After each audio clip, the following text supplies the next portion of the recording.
Hi, I'm Mrs. Nick Offerman, and you're watching the Broadway.com show.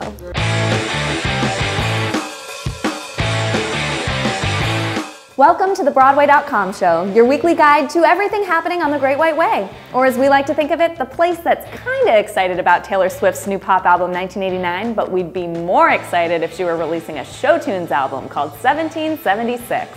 Yep, we're dorks. What's the buzz, Ryan?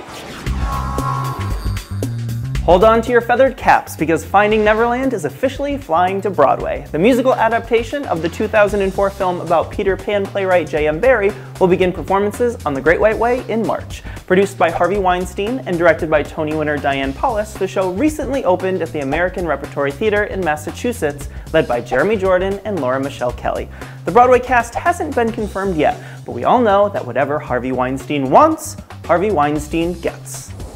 Broadway dimmed its lights twice this week to mark the passing of two greats, Lauren Bacall and Robin Williams. Bacall, the screen siren who became a two-time Tony winner for her turns in the musicals Applause and Woman of the Year, died of a stroke in New York City on August 12th at the age of 89.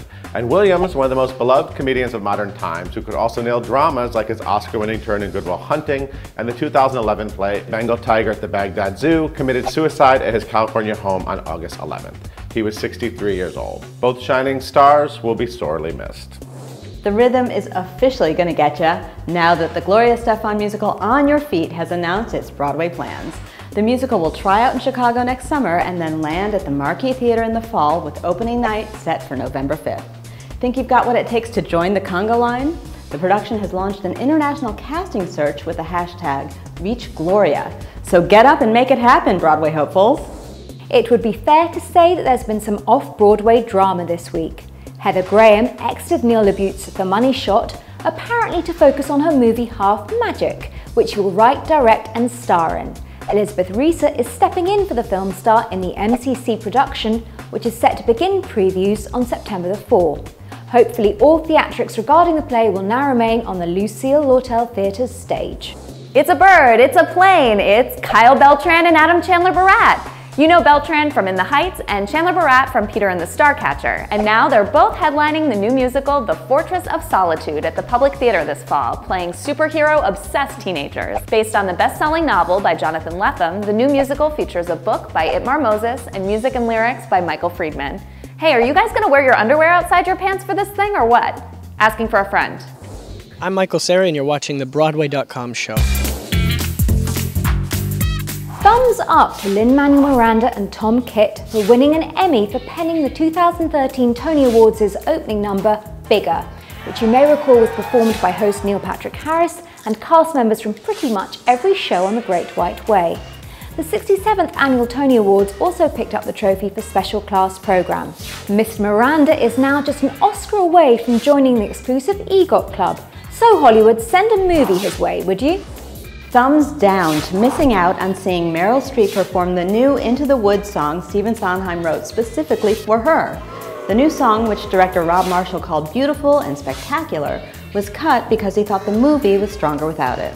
Aw, come on, Rob. Don't make us wait for the DVD extra for this one. Last week, we asked you the most important question in Broadway.com's Smackdown history. Do you prefer Finding Neverland star Jeremy Jordan's smooth-shaven, or do you like his new shaggy beard look? Maybe the facial hair is going to take some getting used to because 61% of fans like their Jeremy Jordan smooth. Before we get to this week's Smackdown, we've got good news.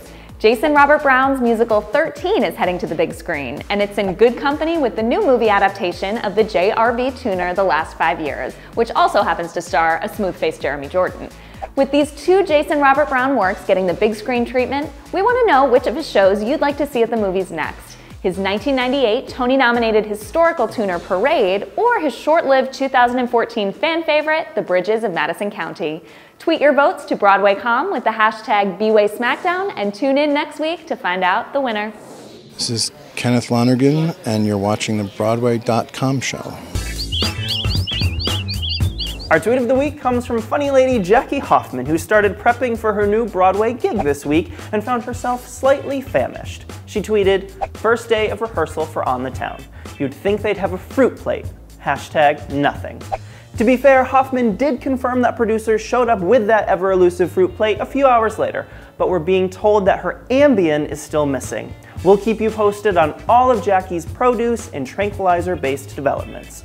Or you can follow the star at Jackie Hoffman 16. Stars Kristin, Chenoweth, and Peter Gallagher are getting ready to board the new revival of On the 20th Century this winter. But lucky for us, the pair is already spending some quality time together as seen in this week's Hot Shot. Kristin tweeted this pic of the two stars behind the scenes of a photo shoot for the show. Don't they look great together? See them at the American Airlines Theater beginning on February 12th. 3 cheers for Uzo Aduba, who won an Emmy last weekend at the Creative Arts Emmy ceremony in Los Angeles for her unforgettable turn as Crazy Eyes on the Netflix hit Orange is the New Black. Aduba is a Broadway vet who has hit the big time with her role on The Prison Show, having previously starred in Godspell and Coram Boy. Aduba was super emotional on the podium at the Emmys, and we are too. Congrats, Uzo, you're our star of the week. That's it for this week's episode of the Broadway.com show. We'll leave you with Aladdin star James Monroe Iglehart's touching tribute to fellow genie Robin Williams, which includes a perfect audience sing-along. Take a look, and we'll see you next week. Mr. Aladdin, sir, have a wish or two or three.